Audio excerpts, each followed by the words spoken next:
برکتوں والا مہینہ ہے، فضیلتوں والا مہینہ ہے۔ اللہ تعالیٰ نفل اگر آپ پڑھتے ہیں تو نفل کے بدلے آپ کو فرضوں کا ثواب ملتا ہے۔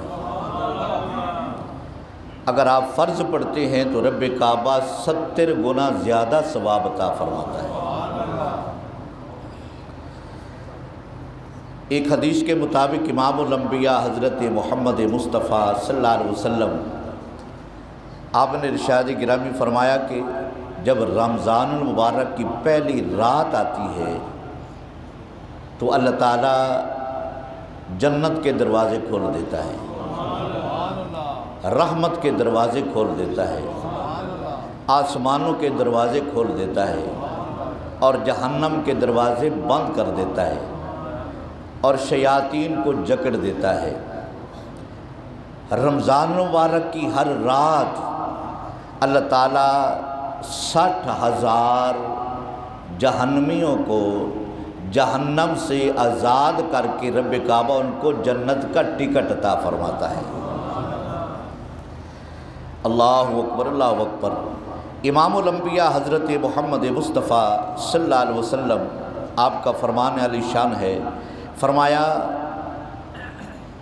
من قام رمضان ایمانا و احتسابا، سرکار علیہ الصلوۃ والسلام نے فرمایا کہ جس نے رمضان المبارک میں ایمان کی حالت میں اور ثواب کی نیت سے روزہ رکھا، خرج من ذنوبہ کیوم ولدت امہ، رات کو قیام کیا، دن کو روزہ رکھا، سرکار علیہ الصلوۃ والسلام نے فرمایا وہ گناہوں سے ایسے پاک اور صاف ہو جاتا ہے جیسے کہ اس کی ماں نے اس کو ابھی ابھی جنا ہے۔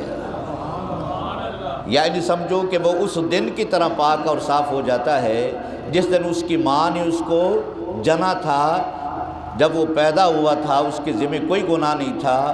جب رمضان کے روزے رکھتا ہے، رات کو قیام کرتا ہے، اللہ تعالیٰ اس کی طرح اس کو پاک اور صاف فرما دیتا ہے۔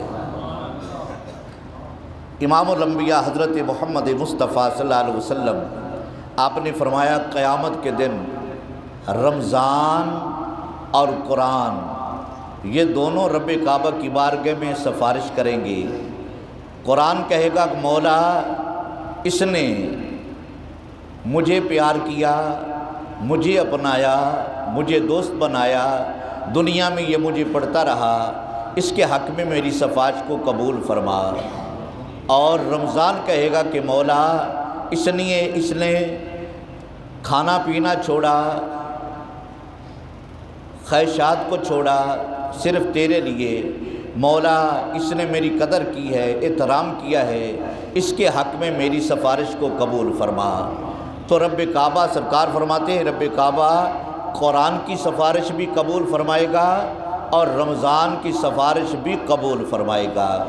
اللہ رب العزت آپ کو بھی ہم سب کو رمضان المبارک کی قدر کرنے کی توفیق و رفیق عطا فرمائے۔ یہ اچھا موقع ہے اللہ تعالیٰ نے عطا فرمایا ہے۔ ایسے سمجھو کہ جیسے کہ رحمت کا سیلاب آیا ہوا ہے اور وہ شخص کتنا کم وقت ہوگا۔ بد وقت میں اس لیے نہیں کہہ رہا کہ سرکار کا امتی کبھی بد وقت نہیں ہوتا، کم وقت تو ہو سکتا ہے، چھوٹے وقت والا ہو سکتا ہے، لیکن بد وقت نہیں ہو سکتا، برے وقت والا نہیں ہو سکتا جس نے میرے مصطفیٰ کا کلمہ پڑھا ہے۔ اور اللہ تعالیٰ نے جب رحمت کا سیلاب بھیجا ہے تو وہ کم وقت ہو سکتا ہے، اتنے بڑے سیلاب سے بھی اپنے آپ کو صاف اور پاک نہ کر سکے۔ اللہ رب العزت تمام مسلمانوں کی خیر فرمائے۔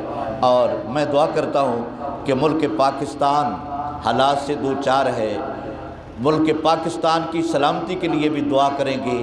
آپ سے بھی گزارش ہے آپ بھی کریں، اللہ تعالیٰ پاکستان کو وہ بندہ عطا فرمائے جو پاکستان کے لیے مخلص ہو اور پاکستان کی عوام کے لیے مخلص ہو، اللہ کی مخلوق کے لیے مخلص ہو، اس تو اللہ تعالیٰ کامیابی عطا فرمائے۔